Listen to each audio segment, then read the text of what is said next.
Je crois que pour s'intéresser à ces matériaux ancestraux, qui sont tout autour de nous, hein, je vous le rappelle, hein, c'est ce qui fait la force des paysages aveyronnais, notamment et tout le sud du Massif central de manière un peu plus générale.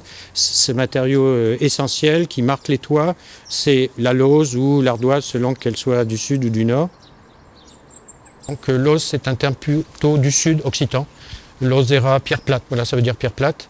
Ardoise, ardoisière, c'est utilisé dans le nord, mais de façon générale, aujourd'hui, quand vous lisez le dictionnaire de l'architecture, une ardoise, c'est une lauze fine et une lauze, c'est une ardoise épaisse, pour faire un petit peu court.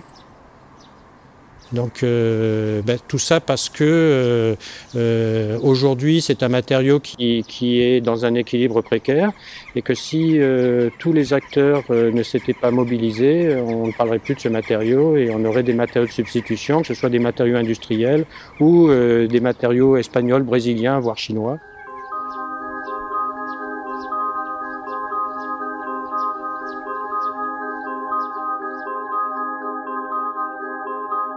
Le Kérol, l'ardoisière du Kérol est née, je dirais, s'est répandue, a explosé en termes de production, on va dire 18e, 19e siècle, quand ces techniques de fabrication industrielle, quasi industrielle, hein, il y avait plusieurs centaines de personnes qui travaillaient quand même dans nos sites. Hein, et puis le train permettait ensuite aussi de trimballer, de vendre et donc d'élargir l'exploitation de ces carrières, qui étaient de très grosses carrières, qui essaimaient sur tout le sud du Massif central.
Donc on perce perpendiculairement, ouais. Tous les 40 cm, 50 cm. Ouais, à peu près. Et après on met des charges, mais très légères, pour juste souffler, c'est ça, voilà. souffler la roche et la décoller.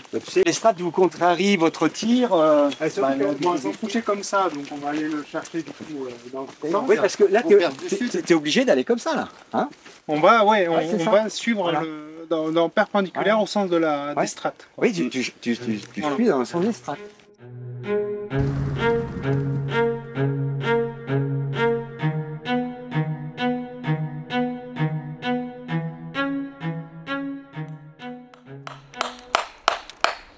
Ah ouais, elle sonne bien quand même, elle est bien. Hein, ouais.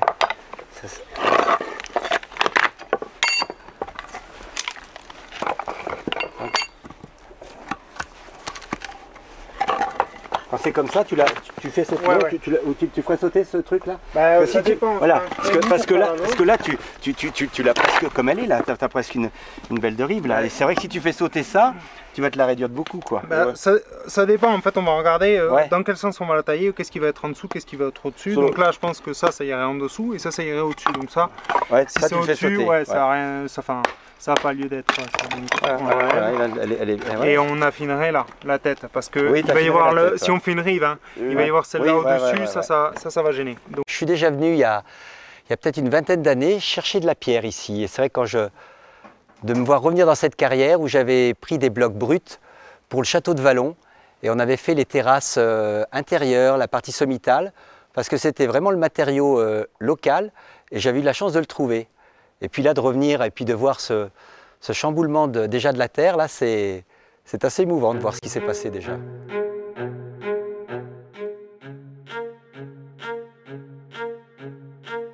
ça a l'avantage d'avoir un matériau qui s'est fait ici, qui a une authenticité d'ici, une résistance d'ici. Parce que tu vois, quand tu fais venir de la pierre d'Espagne ou des pierres d'ailleurs, c'est pas le même climat. Elles n'ont pas le même ADN, elles sont pas faites ici, elles sont pas faites pour résister ici.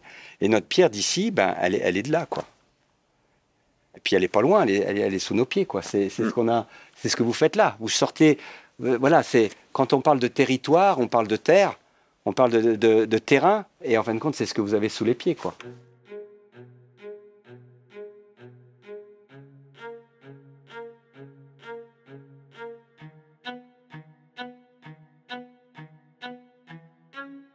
Cette carrière avait une fin de droit d'exploitation qui se terminait il y a peu de temps. Du coup, avec Jean-Michel, on s'est rencontrés. Et en fait, tout s'est fait assez rapidement puisqu'il fallait qu'on reprenne l'activité avant que les droits d'exploitation se terminent.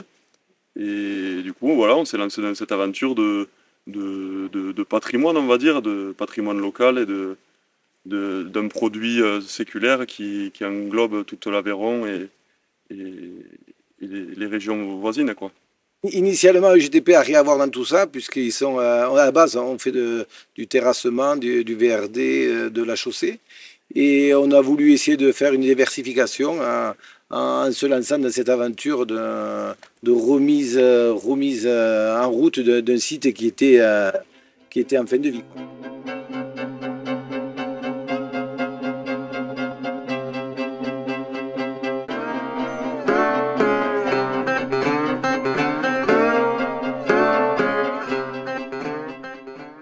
L'ancien propriétaire de cette carrière, du coup qui n'exploitait plus, oui, on l'a rencontré, et même si c'était complémentaire au métier que je faisais, c'était une autre facette que les couvreurs ne voient malheureusement plus beaucoup, parce que c'est un métier qui se perd.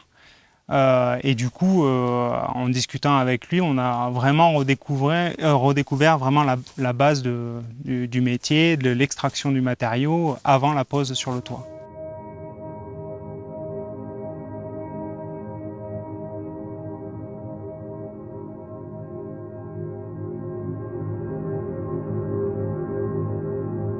Les contraintes de cette restauration, du fait qu'on soit situé à côté d'un monument historique, était de reprendre les matériaux existants, la pierre, la lauze, et donc le choix pour la couverture s'est fixé sur la lauze de Quérol, dont la production a été récemment réintroduite. Et à partir de fin de semaine, il doit revenir pour mettre la volige, et semaine prochaine, on attaquera le gros, la mise en place de la lauze de Quérol.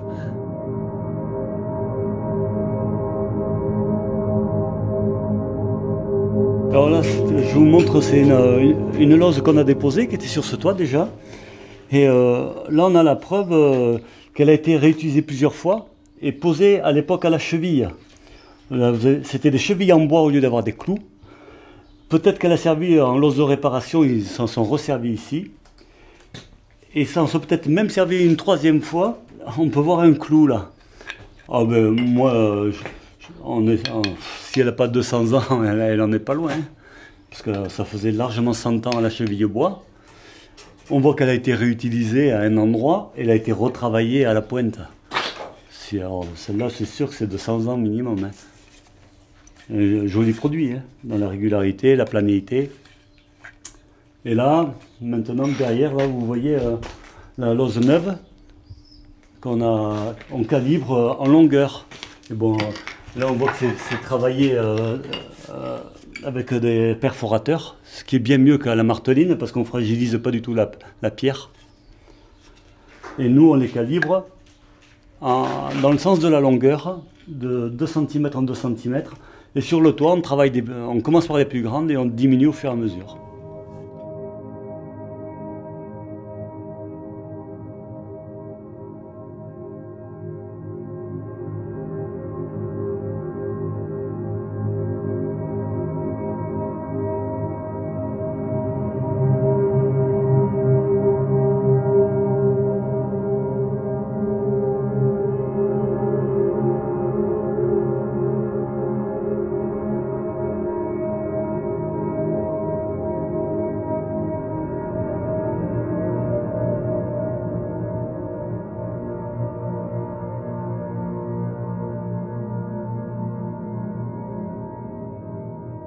On a une ardoise qui est un petit peu plus épaisse, mais vous voyez, quand on parle couleur, on la voit là. Hein. On a ce côté gris, on a ce côté bleu, on a ce côté brun, ça parle tout seul. Quand on a un matériau qui est comme ça, alors on peut l'utiliser de différentes manières. Chaque pierre est peut être une œuvre d'art. Alors si elle est posée sur un toit, elle va faire un ensemble, mais je veux dire, celle-ci toute seule, elle peut dire quelque chose, quoi. Et je veux dire, c'est le matériau dans sa plus simple expression qu'il faut essayer de mettre en valeur. C'est pour ça que les carriers qui vont exploiter cette carrière-là doivent essayer de savoir quoi faire de leurs matériaux.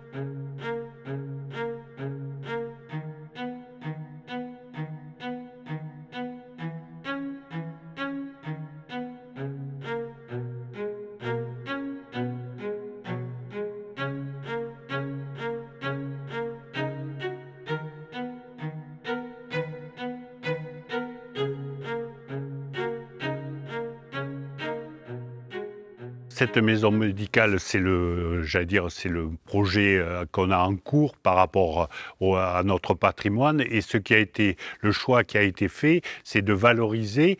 Et valoriser, j'allais dire, sur le regard de l'UDAP, l'architecte qui est en charge de la commune de Saint-Côme insiste beaucoup sur la 5e façade. On est sur un village qui est en vallée et on voit, j'allais dire, les toits de chaque côté quand on rentre sur le village. Et la 5e façade est une façade importante. On s'occupe effectivement des façades quand on est au sol, mais la 5e façade, pour nous, est quelque chose d'important. Et le choix qui a été fait, et c'est presque, j'allais dire, une boutique de présentation du projet du Quérol, c'est sur un lieu comme ici, avoir une présentation en plein cœur de village du travail qui peut être fait autour de ces ardoisières. La communauté de communes et notamment ses services, donc depuis 2017, se sont mobilisés pour mettre du monde autour de la table, pour essayer déjà de faire prendre conscience aux élus de la richesse qu'on avait avec ce genre d'outils qui était tout proche et qui allait aussi probablement s'éteindre. Donc ça a été déjà de faire prendre conscience de cette chose-là et derrière de soutenir administrativement la démarche, puisque maintenir une carrière ouverte ou réouvrir une carrière, c'est quelque chose de très lourd administrativement. Et donc derrière, ça a été ce gros soutien administratif. Et je dirais de créer toute cette émulation autour de ce projet.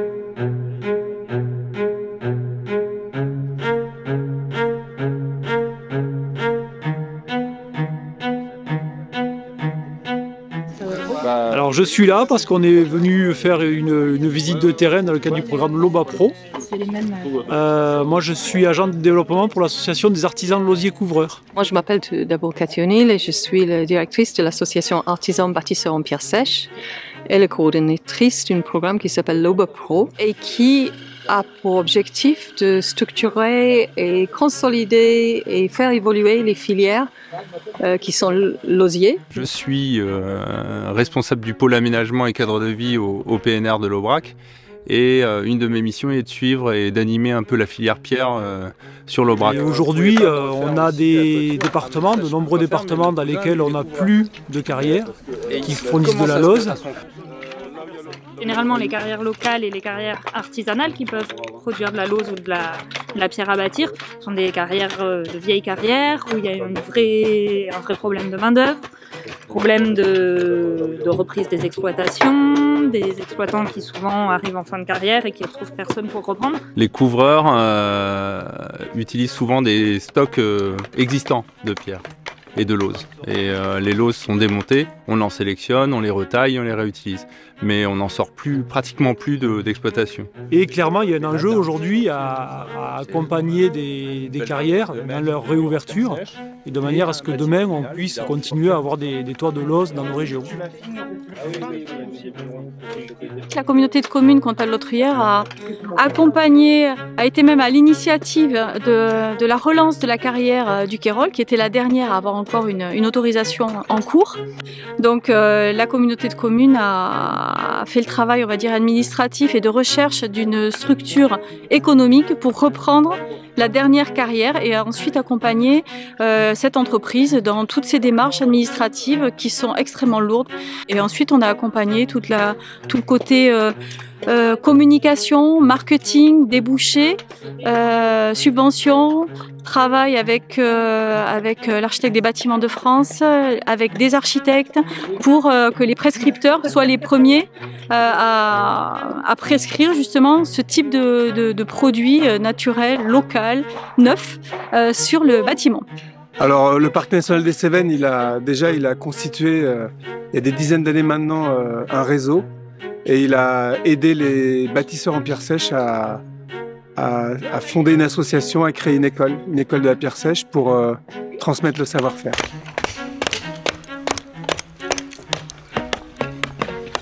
Nous, notre travail, c'est un peu de lier un peu tout ça, la transmission de savoir-faire, le regroupement des artisans.